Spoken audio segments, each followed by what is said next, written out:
E eu quero, se eu pudesse a voz de Deus na sua vida hoje, começar dizendo o seguinte, não está no meu plano, mas é algo que eu sinto de Deus. Você precisa ouvir isso, é clichê dizer na igreja, mas tenta ouvir isso como se fosse realmente de Deus. Deus te ama. Você precisa saber disso. E tem outra coisa que a gente diz muito como igreja e que é comum, mas você precisa ouvir, tenta ouvir como se fosse não só clichê. Não é por acaso que você está aqui.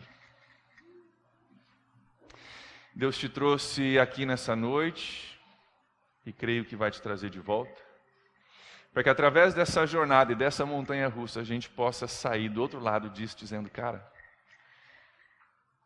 isso sim é liberdade. A palavra de Deus diz que nós vamos conhecer a verdade vai nos libertar. E nós vamos buscar na palavra de Deus entender um pouco mais a respeito de quem nós somos, quem Deus é, quem a outra pessoa do meu lado é, como que esse mundo funciona, por que está assim. Eu quero te desafiar com uma imagem, pensa na sua mente comigo. Imagina que você pudesse escolher e pudesse ter o carro dos seus sonhos. Que carro seria? Sei que para alguns de vocês, talvez negócio de carro nem, né? Pô, pastor, se tivesse só um carro já estava bom demais, desde que rode, né? Desde que chegue em casa já estava valendo, independentemente do carro. E outros para vocês que são entusiastas, vocês, cara, eu sei exatamente qual é o carro que eu escolheria. Imagina que você conquistou o carro dos sonhos. Você foi na concessionária, você trouxe ele para casa, você estacionou ele na frente da sua casa. Aquele carro que você, imagina que se dinheiro não fosse problema, aquele carro, você comprou, está lá na sua frente, na frente da sua casa. E você sai do carro, você dá aquela volta no carro assim, você diz, cara, que carro. A tinta perfeita, brilhosa, as rodas maravilhosas, aquele carro tremendo, e você entra na sua casa, você vai dormir naquela noite, no outro dia você levanta para ir para o trabalho, ou para ir para a escola, ou para ir para a faculdade, e você vai a pé. Ou você pega o busão que você pegava antes. E aí você volta do trabalho, ou da faculdade, ou da escola, desce do busão, vai a pé até a sua casa, dá a volta de novo naquele carro que está estacionado ali na frente, você repara de novo como ele é perfeito, as rodas são novinhas. Potente, tudo aquilo que você imagina que o seu carro teria. Você, cara, que carro maravilhoso. E você entra na sua casa para ir dormir. Aí no outro dia você acorda de novo e você vai a pé de novo. Ou pega o busão de novo para ir para casa. Ou para o trabalho. Seria estranho, não seria? Você sabe que muitos de nós vivemos o cristianismo dessa forma? A gente vem para Jesus, a gente entende algumas coisas, não muito, mas a gente entende algumas coisas, e a gente diz, cara, olha que legal. Eu entendi que Jesus morreu na cruz por mim, eu estou entendendo algumas coisas, e a gente dá a volta, como se estivesse dando a volta naquele carro, a gente fala, olha que legal a minha vida com Jesus, olha que legal as amizades que eu achei, olha que legal, estou no PIB Job, olha que legal. Mas na hora da gente ir para o nosso dia a dia, a gente vai do mesmo jeito que antes. Que tragédia seria se a gente tivesse tudo aquilo que a gente sonhou num carro e não usasse, não é verdade? Você vai para a faculdade de busão ainda, o carro está lá parado, lindo, maravilhoso, brilhoso, mas a gente não usou. Tem muitas partes do nosso cristianismo que são assim.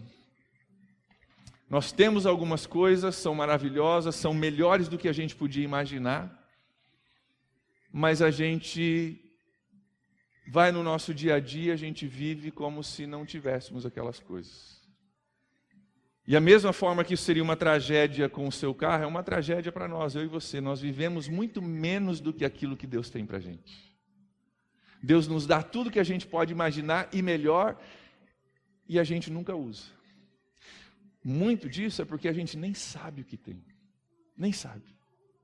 E nessas semanas nós vamos olhar um pouco mais a respeito do que Deus diz que a gente tem. E assim como se você ganhasse esse novo carro que a gente tem imaginado, você teria que fazer alguns ajustes para poder usá-lo. Se você comprar um novo carro, você vai sentar nele, você vai ter que ajustar o banco para sua altura, seu comprimento. Você vai ajustar a altura do volante, você vai ajustar os espelhos. Você vai ter que aprender como que esse carro se comporta. Da mesma forma, nós vamos sentar no banco de um novo carro. E nós vamos descobrir ao sentar que tem algumas coisas que a gente precisa ajustar. Para a gente usar o que Deus nos deu, para a gente poder aproveitar o que Ele nos deu, nós vamos ter que ajustar algumas coisas. E nas próximas semanas você vai ter que ajustar como você pensa sobre Deus. Nós vamos ver que a gente tem muito pensamento errado sobre Deus. Você vai ter que ajustar como você pensa sobre si mesmo.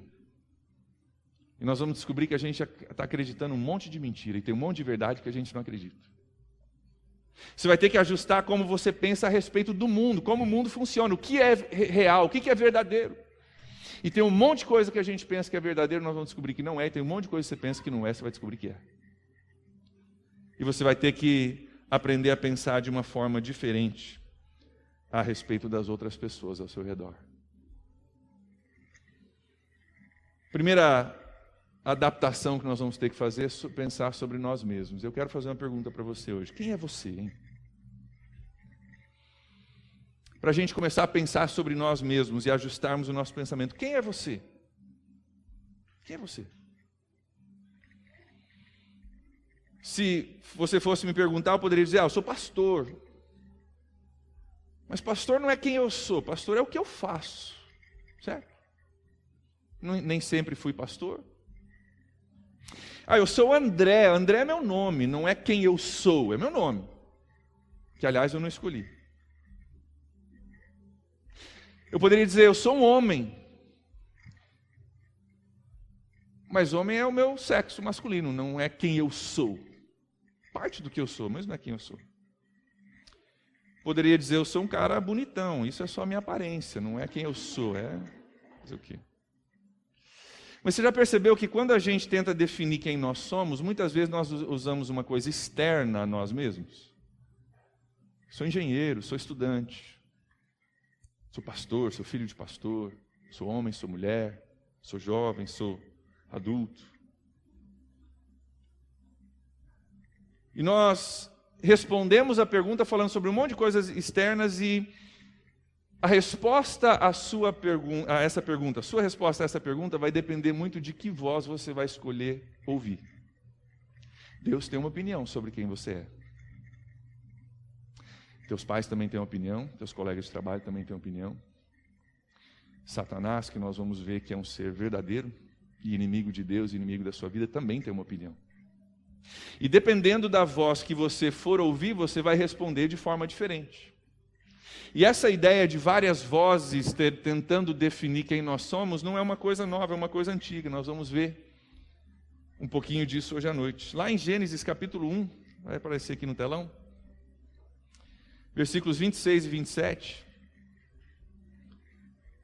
a Bíblia diz algumas coisas bem interessantes. Gênesis capítulo 1, 26 e 27.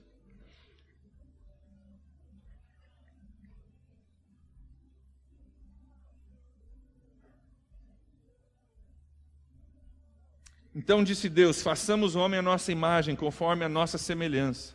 Domine ele sobre os peixes do mar, sobre as aves do céu, sobre os grandes animais de toda a terra e sobre todos os pequenos animais que se movem rente ao chão. 27, Deus criou o homem à sua imagem. A imagem de Deus o criou. Homem e mulher os criou. Está falando aqui da criação de Adão e Eva, a história da criação do homem na Bíblia. E nós vemos que Adão e Eva foram criados, homem e mulher foram criados por Deus para viver em relacionamento com Deus. Adão e Eva, eles tinham importância. Sabe por quê? Porque Deus foi quem criou eles. Não tinham dúvida da sua importância. Criados à imagem e semelhança de Deus. Eles tinham segurança, porque tinham um relacionamento com Deus. E eles tinham aceitação, porque não tinha pecado nenhum nessa época. Não tinha nada que dividia homem de Deus, não tinha barreira nenhuma. Eles tinham importância, tinham segurança, tinham aceitação da parte de Deus, mas daí uma coisa aconteceu, eles ouviram uma outra vozinha. Uma outra vozinha que aparece em Gênesis 2,16. E eles começam a ouvir essa voz, e eles começam a duvidar da voz de Deus. E a história nos diz que eles desobedeceram a Deus. Essa desobediência de Adão e Eva é o que nós chamamos, no meio de igreja e teologia, a queda. A queda de um relacionamento perfeito com Deus. Quando nós caímos, nós tropeçamos, nós caímos, nós nos sujamos, nós levantamos mancando e estamos quebrados até hoje. Em Gênesis 2, 16 e 17 diz: o Senhor os ordenou ao homem: coma livremente qualquer árvore do jardim, mas não coma da árvore do conhecimento do bem e do mal, porque no dia que você comer dela, certamente morrerá. Você vai morrer. E aí em Gênesis 3, próximo capítulo, versículos 3 a 4, Satanás vem e diz o seguinte: disse a serpente à mulher: certamente vocês não morrerão. Não é bem assim. Deus sabe que no dia em que dele comerem, seus olhos abrirão e vocês serão como Deus, vocês serão conhecedores do bem e do mal.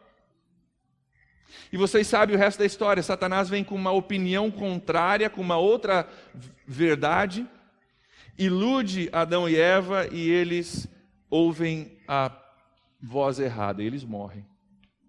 Eles morrem. Aí você diz: espera aí, pastor, eles não morreram na história, eu já li. Eles não morrem fisicamente, mas eles morrem espiritualmente. Tem algo que morre no relacionamento espiritual deles com Deus. Tem algo que é quebrado ali. E que a gente sente os efeitos até hoje. Acontece uma morte espiritual e, desde então, todos nós nascemos fisicamente, quando você nasceu, mas existe algo espiritualmente na gente que está quebrado. Paulo fala disso em Efésios 2, versículo 1.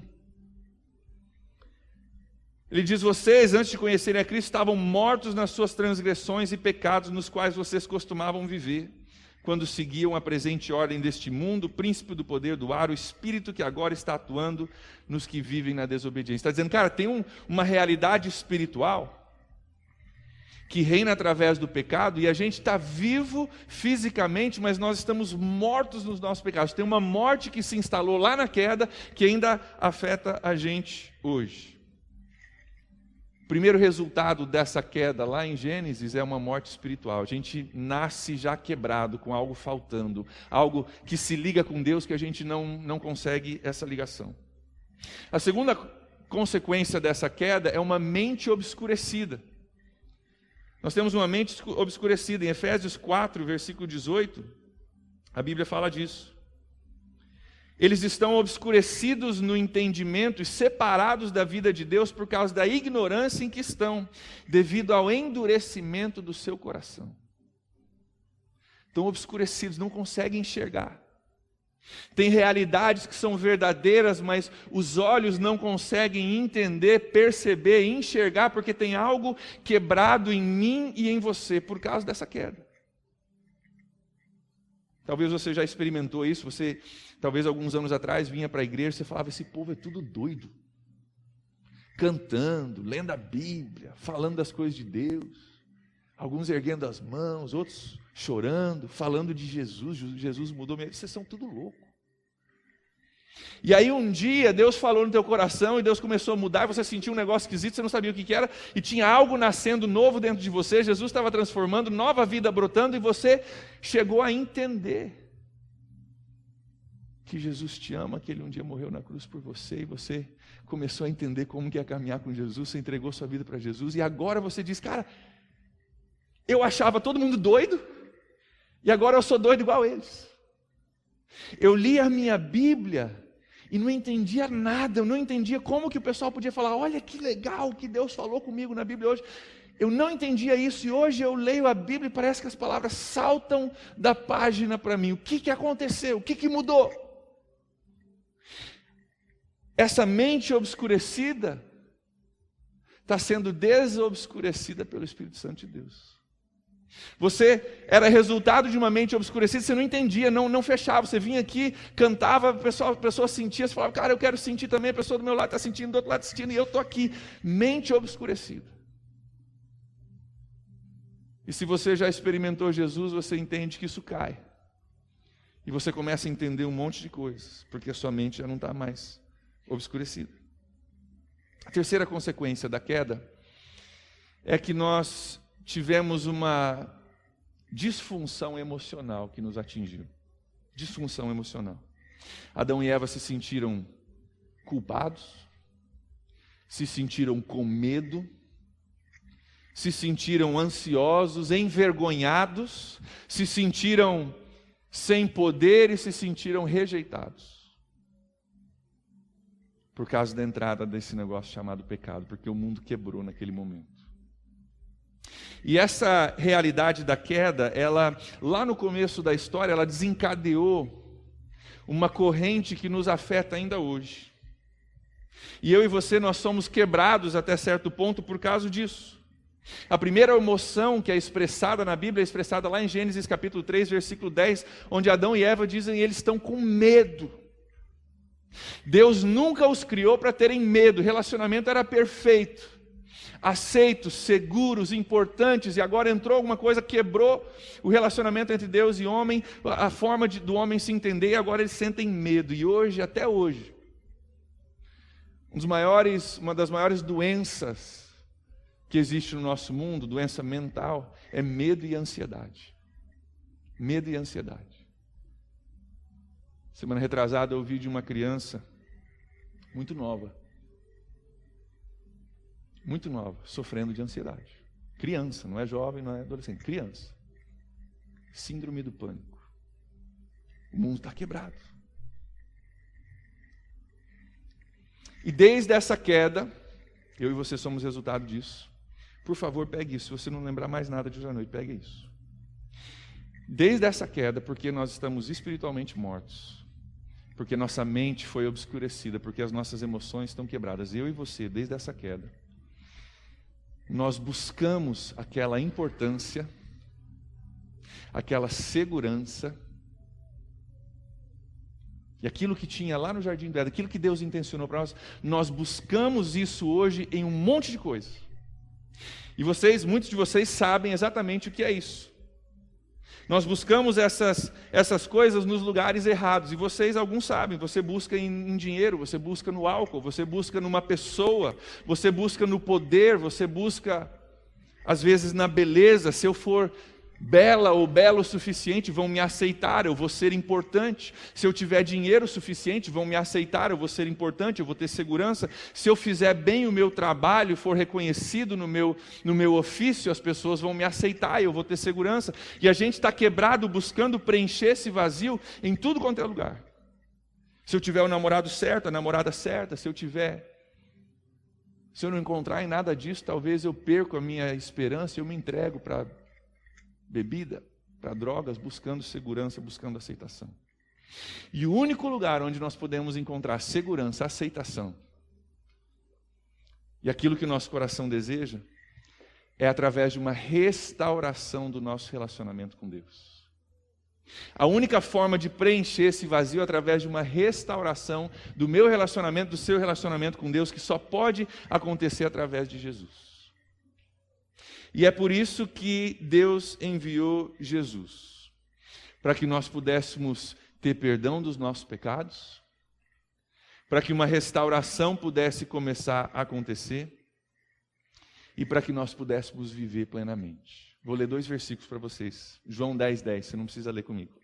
Jesus diz: eu vim para que tivessem vida e vida em abundância. João capítulo 1, versículo 4 diz: nele, em Jesus, estava a vida, e essa vida era a luz dos homens. Nós estávamos com a mente obscurecida, ele vem com luz, ele vem com vida. Vida, aceitação, segurança, importância, tudo isso é restaurado a nós através de Jesus Cristo. Porque através de Jesus Cristo nós podemos voltar a ter um relacionamento perfeito com Deus, e podemos voltar a escutar a voz certa. A voz que nos diz que somos aceitos e importantes nele. Se a gente não entende isso, nós vamos falar nas próximas semanas, o que acontece é o que acontece, eu diria hoje, com a maioria das pessoas que vêm na igreja. Que é o seguinte: a maioria das pessoas que vêm na igreja entendem hoje metade do evangelho. Metade. Sabe qual é a metade que eles entendem? Jesus morreu na cruz para que eu pudesse ir para o céu. É verdade isso? Sim ou não? Verdade. Mas isso é metade do Evangelho. Porque a história acabou com Jesus na cruz. O que aconteceu depois? Sepultado, e ele ressuscitou. E a Bíblia diz que se você está em Cristo, você foi morto com Ele e ressuscitou com Ele para nova vida. E aí a gente pensa, não, eu só fui perdoado dos pecados para eu poder ir para o céu um dia. Não, não. Tem nova vida para você. Tem algo totalmente maior, e a vida eterna que a gente pensa que começa lá no céu, começa aqui. A vida eterna é Cristo, estar em Cristo é vida eterna. E começa hoje, começa agora, começa para você aqui mesmo. Se você conhece Jesus, você tem muito mais acontecendo a seu favor do que somente ser perdoado dos seus pecados. Ser perdoado dos pecados é maravilhoso, mas tem muito mais a seu favor. Você deve ter recebido hoje à noite o impresso. E nós vamos ler um pouco do que nós temos em Cristo. Vou pedir que você pegue o seu impresso. A galera vai... Se você não recebeu, erga a mão. Nós vamos chegar com ele para você. Se você não recebeu, erga a mão. É importante que todos tenham. Nós vamos erguer aumentar um pouquinho as luzes. Nós vamos ler isso em voz alta juntos, tá bom? Eu vou puxar e nós vamos ler juntos. Nós não vamos ler o nome do livro, tá vendo ali que começa com Êxodo? Nós vamos pular o nome do livro, nós só vamos ler as afirmações. Não vamos ler a referência. A referência é aquela parte que diz onde está na Bíblia, tá? No finzinho ali em parênteses. Nós não vamos ler isso, vamos ler só as afirmações. Prontos? 1, 2, 3. Eu não sou o grande eu sou, mas pela graça de Deus sou quem sou. Eu sou o sal da terra, eu sou a luz do mundo, eu sou um filho de Deus, eu sou parte da videira verdadeira, um canal da vida de Cristo. Eu sou amigo de Cristo, eu fui escolhido e nomeado por Cristo para dar seus frutos. Eu sou um servo da justiça, eu sou um servo de Deus, eu sou um filho de Deus. Deus é meu Pai espiritual. Eu sou um co-herdeiro com Cristo, partilhando sua herança. Eu sou um templo, uma habitação de Deus. O Espírito e a vida de Deus moram em mim. Eu sou unido ao Senhor e sou um Espírito só com Ele. Eu sou um membro do corpo de Cristo. Eu sou uma nova criação. Eu fui reconciliado com Deus e sou um ministro da reconciliação. Eu sou um filho de Deus e um em Cristo. Está no verso da primeira página. 1, 2, 3. Eu sou um herdeiro de Deus, visto que sou um filho de Deus. Eu sou um santo. Eu sou feitura de Deus, obra de suas mãos, nascido de novo em Cristo para fazer a sua obra. Eu sou um concidadão com os demais membros da família de Deus. Eu sou um prisioneiro de Cristo. Eu sou justo e santo. Eu sou um cidadão dos céus, assentado no céu agora mesmo. Eu estou escondido com Cristo em Deus. Eu sou uma expressão da vida de Cristo, porque Ele é a minha vida. Eu sou um escolhido de Deus, santo e amado de Deus. Eu sou um filho da luz e não das trevas. Eu sou um participante da vocação celestial. Eu sou um participante de Cristo e participo da vida de Cristo. Eu sou uma das pedras vivas de Deus. Fui edificado em Cristo e sou uma casa espiritual. Eu sou um membro da raça escolhida, do sacerdócio real, da nação santa, do povo que é possessão do próprio Deus. Eu sou um estrangeiro nesse mundo em que vivo temporariamente. Eu sou um inimigo do diabo.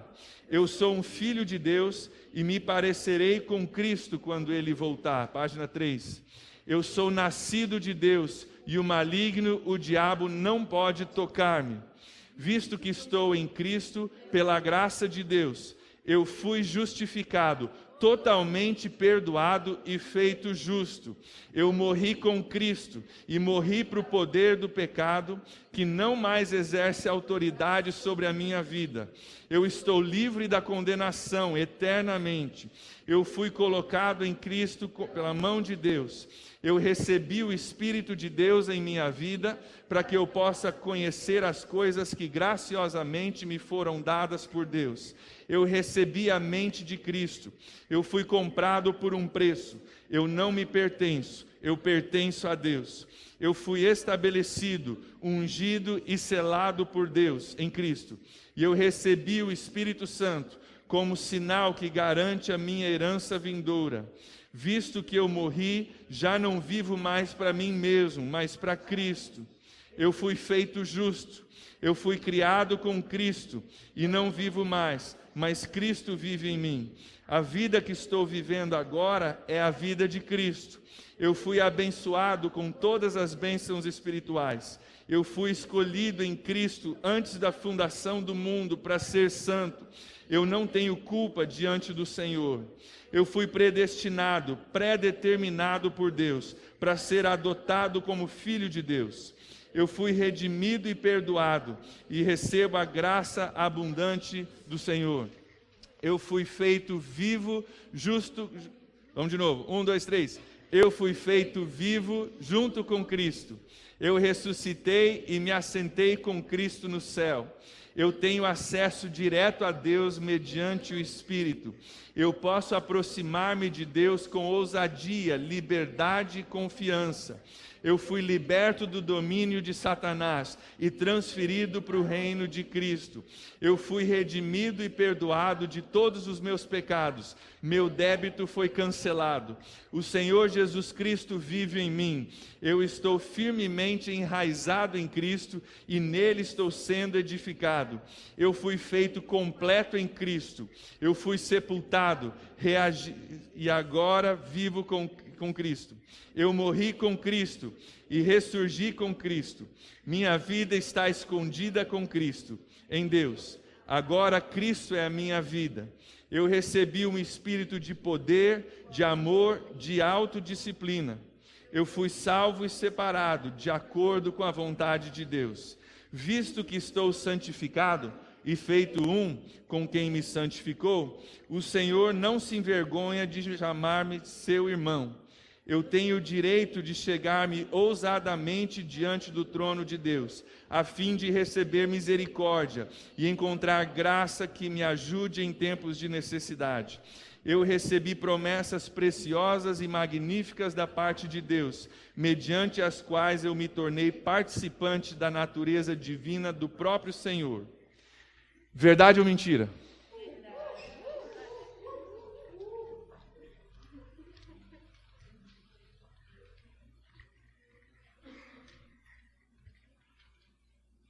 A Bíblia diz que isso é verdade. Agora uma pergunta. Quais partes disso foi difícil você aceitar? Quais dessas coisas que a gente leu, você falou, sei não. Nessas áreas, ou você não tem Cristo, ou você não entende algumas coisas que talvez Deus vai te levar a entender, ou você está preso por poderes e palavras que estão falando mais alto do que o grito que foi dado na cruz por você. Nosso intuito nessa série é liberdade. É a gente entender, cara, Deus diz isso sobre mim e sobre você. Não é a minha opinião, nem do seu pai, nem da sua mãe, nem do pastor André. Isso é Deus falando que se você está em Cristo, tudo isso é verdade a seu respeito. E um dos grandes problemas que eu vejo hoje no meio cristão é que pessoas não conseguem viver o cristianismo e o cristianismo não faz sentido e não funciona para elas porque elas não entendem o que nós acabamos de ler. Isso não consegue entrar no coração e na mente delas e elas vivem um cristianismo derrotado. Porque na hora que poderes e palavras falam, eu aceito que os poderes e a palavra estão falando.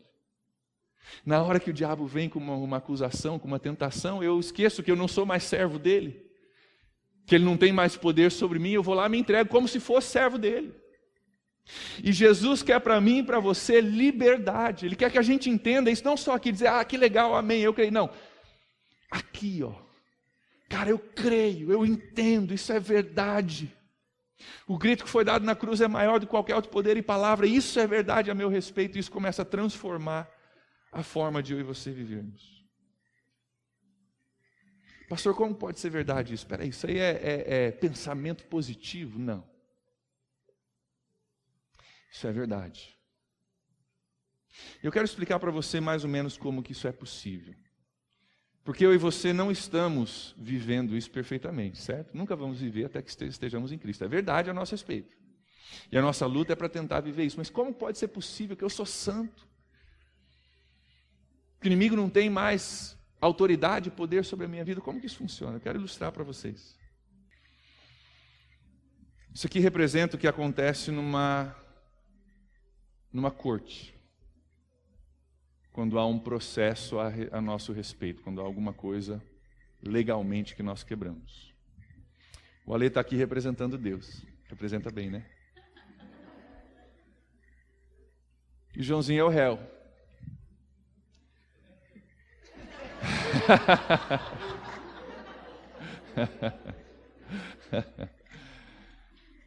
E o Joãozinho está chegando diante do juiz. Deus é o justo juiz.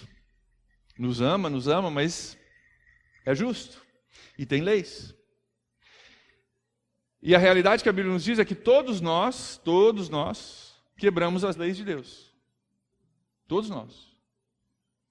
E o Joãozinho agora ele está como réu diante de um justo juiz e nós temos um advogado de defesa. Quem é o nosso advogado de defesa? Jesus. E nós temos... Ilustração, tá, gente? Nós temos um advogado de acusação. E na nossa vida funciona assim, nós estamos diante de um justo juiz, e o advogado de acusação diz, cara, é isso mesmo, ó, não vai dar certo nunca, olha o que ele fez. E o advogado de acusação, ele está falando com o juiz a respeito das culpas do João. E porque o juiz é justo, ele vai declarar, cara, João, você... errou, você pecou, você é digno de condenação. A Bíblia diz que nós somos dignos de condenação, dignos. Não é maldade, é justiça. Justiça e amor estão intimamente ligados. Não tem como eu te amar se eu não for justo contigo. Não tem como eu demonstrar amor para contigo se eu não for justo e castigar aquele que te machuca. Estão intimamente ligados. E o justo juiz, ele tem que condenar o João, porque é o certo a fazer. Condenado. E o advogado de defesa, em vez de argumentar pelo João, porque não tem argumentos, é injusto, ele faz o seguinte: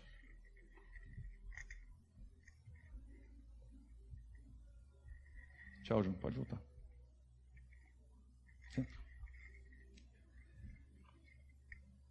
Ele toma o lugar do João. Como que eu posso ser santo? Como que eu posso ser justo? Como que eu posso ser tudo isso? Você não é. Mas a culpa que era sua e a culpa que era minha, Jesus falou, não vou só defender ele, porque na realidade ele não tem defesa. Diante do justo juiz, não tem defesa. Mas posso tomar o lugar dele? Posso tomar o lugar dela? Posso ir para a cruz no lugar dele, no lugar dela? Me condena no lugar dela e libera ele.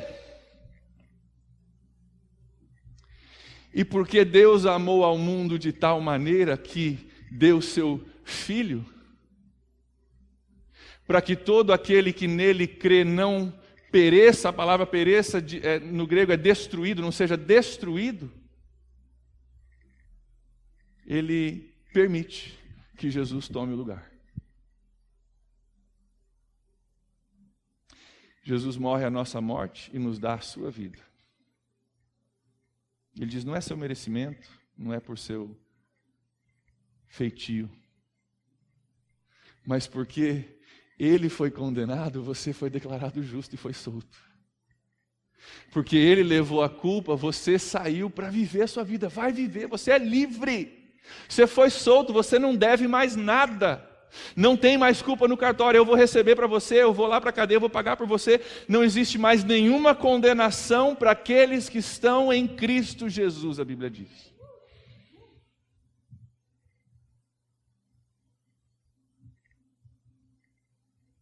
Mas o diabo quer dizer, não, você está ali ainda, você está ali ainda. O diabo vai tentar trabalhar. O meu desafio, o seu desafio, é entender que, não porque eu sou perfeito, mas posicionalmente uma coisa mudou. Eu saí do banco dos réus e Jesus entrou no meu lugar e eu fui solto. Errei. Era digno de condenação? Era, mas o justo juiz falou, então vou condenar ele e você vai solto. Isso é o Evangelho. Essa é a loucura da graça de Deus. Tem muita gente no banco de réus tentando pagar a conta, e você nunca vai pagar. Tem muita gente ouvindo o advogado de acusação, quando o justo juiz já te soltou. Você está livre, vai embora, sai da presença dele, vai embora, caminha, vive a tua vida para Jesus que entregou a sua vida por você. Liberdade, esse é o Evangelho. Ele não só tomou o teu lugar, mas ele te soltou, vai e vive. Obrigado, pessoal. Para a gente encerrar.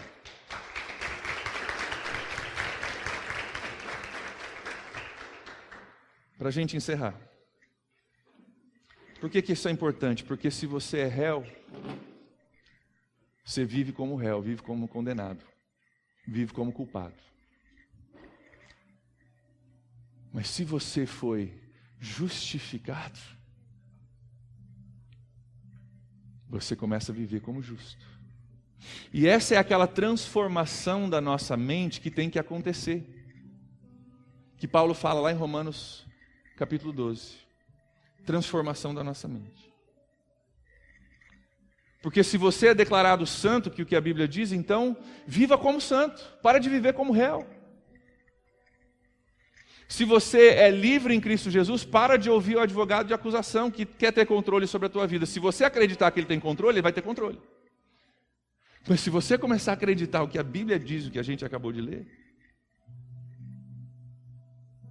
você vai descobrir que perdão dos pecados é só o começo do que Deus fez por você.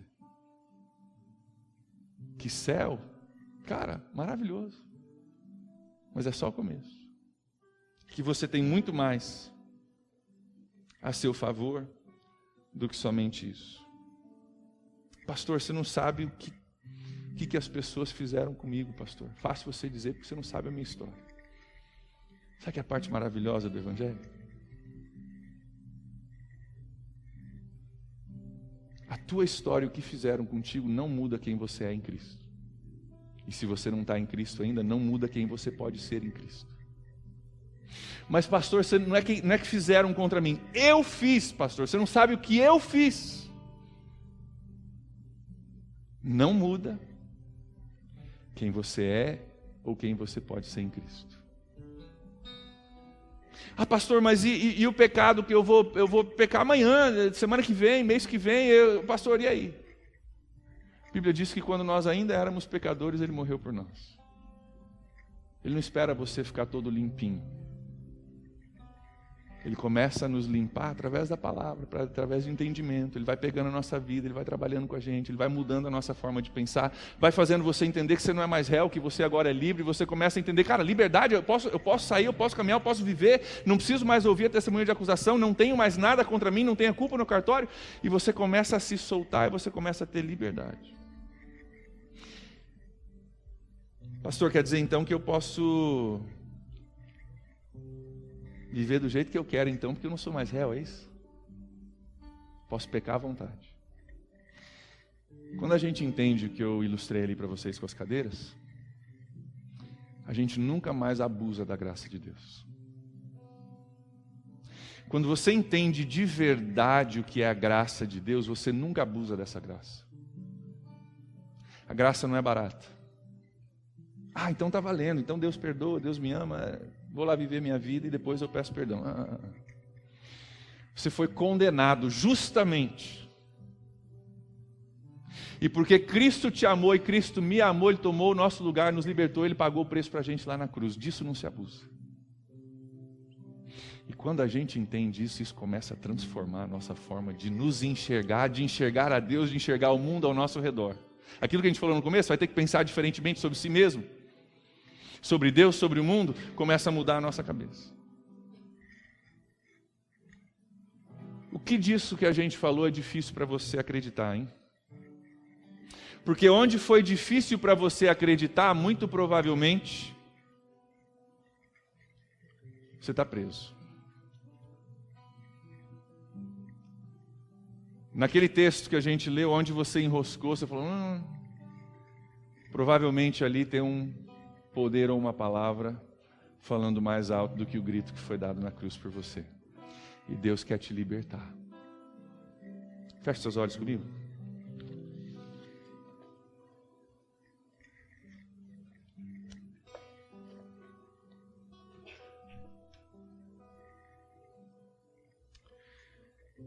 Gostaria de parar para refletir um pouquinho contigo.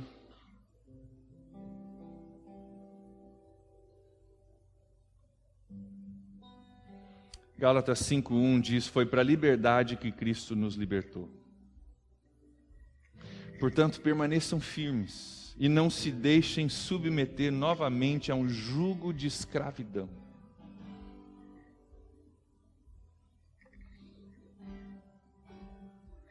Hoje eu quero falar contigo que já conhece a Jesus, mas talvez precisa crescer nessas áreas, como eu preciso crescer, você precisa entender, você precisa viver isso, você entende na tua cabeça, mas não chegou no coração ainda. Às vezes a maior distância do universo é a distância entre o nosso cérebro e o nosso coração. A gente entende, a gente concorda, a gente até decora o versículo, mas não entra no coração. Talvez para você o desafio seja dizer, Deus, eu preciso que isso chegue um pouco mais fundo. Nós cantamos quero ir mais fundo, mais perto, lugar secreto. Talvez seja esse o teu clamor para Deus hoje à noite. Mas antes da gente falar sobre isso, eu quero falar com você que não conhece Jesus ainda. Talvez essa seja a noite mais importante da sua vida. Não estou falando de conhecer Jesus, de ouvir falar. Porque hoje no Brasil todo mundo já ouviu falar. Mas se você leu aquela lista ali, você fala, cara, boiei. Não entendi nada. Não fez sentido nenhum.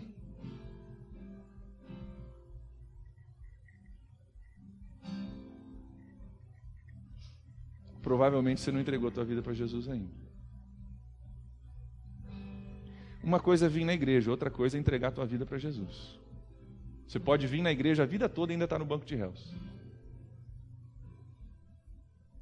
Uma coisa é ouvir falar de Jesus, outra coisa é dizer, cara, eu não quero mais ser dono da minha vida. Se Ele oferece essa troca de verdade, eu quero essa troca. Se é verdade que é isso que Jesus veio para fazer, muito além de religião, de filosofia, de igreja, de bater cartão, de fazer a coisa certa, de não mentir, não roubar, muito além disso, se Ele veio para tomar o meu lugar, eu quero isso. Se você não entregou sua vida para Jesus ainda,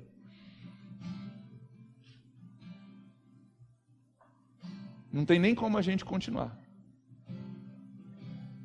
Porque se você tem Jesus, você tem tudo que a gente leu. Se você não tem Jesus, você não tem nada do que a gente leu.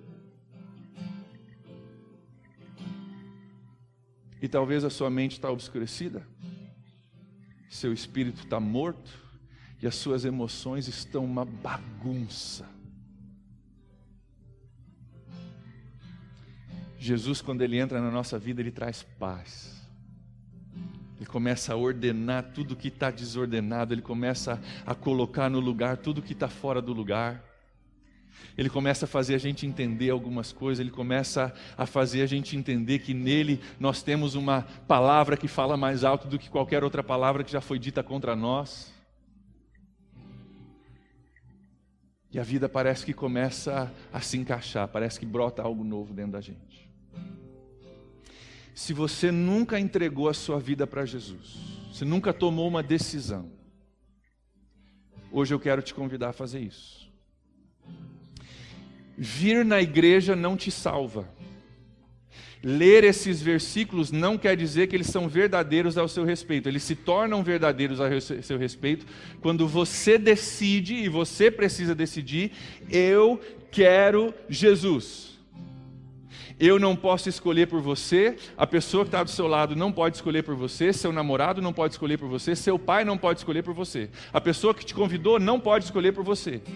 Seu pastor não pode escolher por você. Você escolhe, é uma decisão pessoal. A salvação é individual.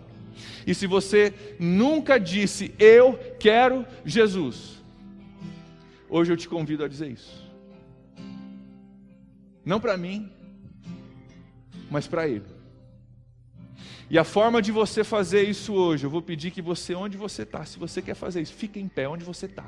Como se ninguém estivesse olhando, porque está cada um aqui ou já passou por isso, ou vai ficar em pé contigo hoje. Se você nunca entregou, se dizer, eu quero Jesus na minha vida, fique em pé, nós vamos orar. Fique em pé.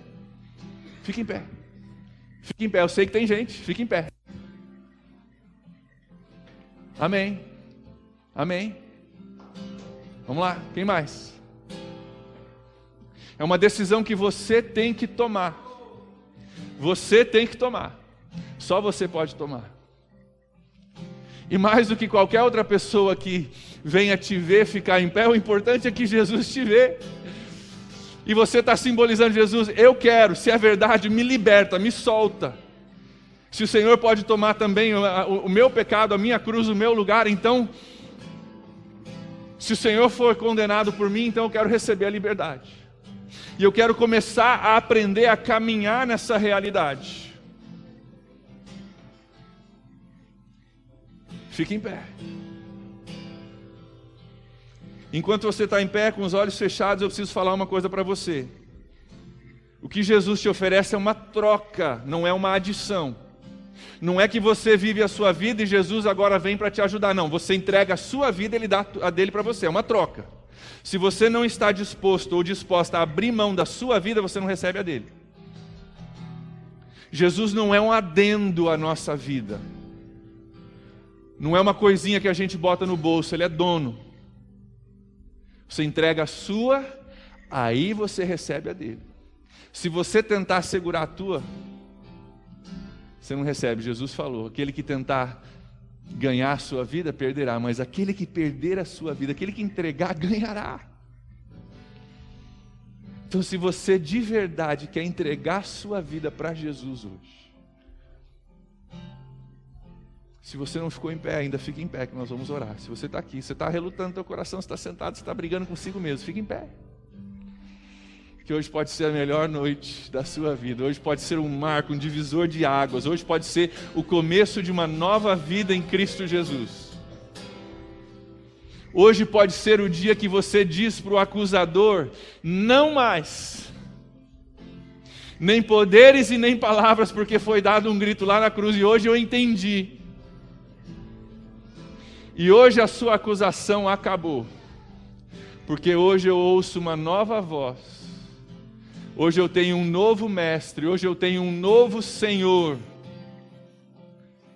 e agora eu estou aprendendo a ouvir o que Ele diz, eu estou aprendendo a obedecer o que Ele me diz, e não mais o que o acusador quer, não mais o que eu quero. Você que ficou em pé, com os olhos fechados, todos ainda com os olhos fechados, você que ficou em pé, eu vou pedir que você ore comigo. Eu vou fazer uma oração, vou pedir que você repita, você pode repetir alto, você pode repetir baixo, mas é importante que seja do seu coração para Deus. O que eu vou falar não é varinha mágica, o que eu falar não vai mudar nada, é o teu coração sendo entregue para Jesus que vai mudar as coisas. Se você quer Jesus hoje, repita comigo, Senhor Jesus, nessa noite, eu te entrego a minha vida por inteiro, me perdoa, Jesus, toma o meu lugar, o Senhor é justo em me condenar, e eu te agradeço pela salvação, pela graça de Deus, e eu agora te dou a minha vida, e peço que o Senhor me dê a sua, E que hoje seja um marco na minha vida, um divisor de águas. Eu entrego a minha vida ao Senhor, e eu digo não ao acusador, e digo sim à tua voz. Eu digo não a mim mesmo e às minhas vontades, e digo sim ao Senhor e à tua vontade. E peço que hoje nova vida brote dentro de mim. Senhor Jesus, eu quero nascer de novo. Faz isso em mim hoje, em nome de Jesus. Amém. Você pode sentar, ainda orando. Legal.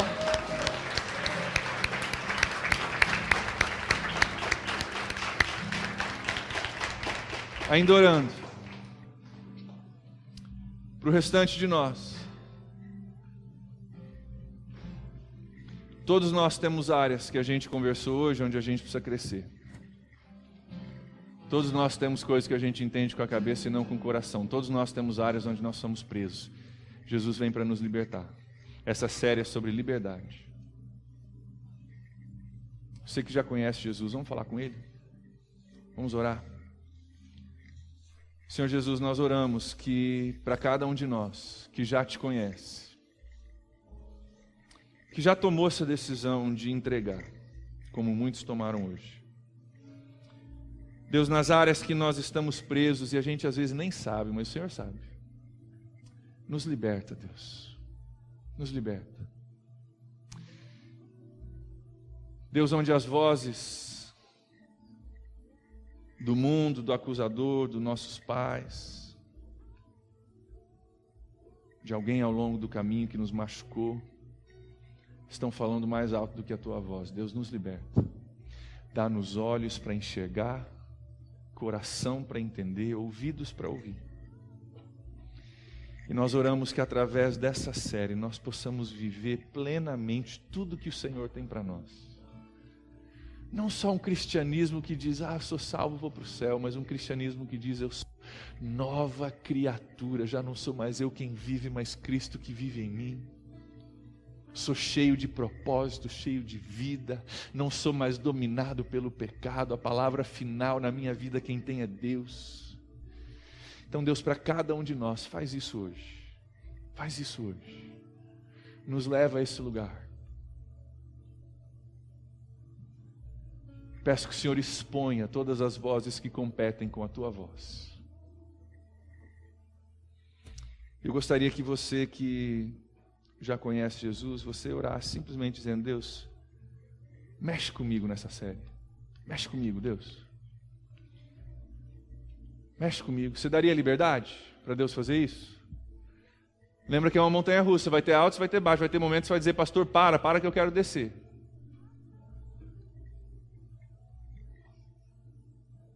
Antes de ter a liberdade, normalmente tem que mexer algumas coisas. Você dá liberdade para Deus? Que se você não der, Ele é um gentleman.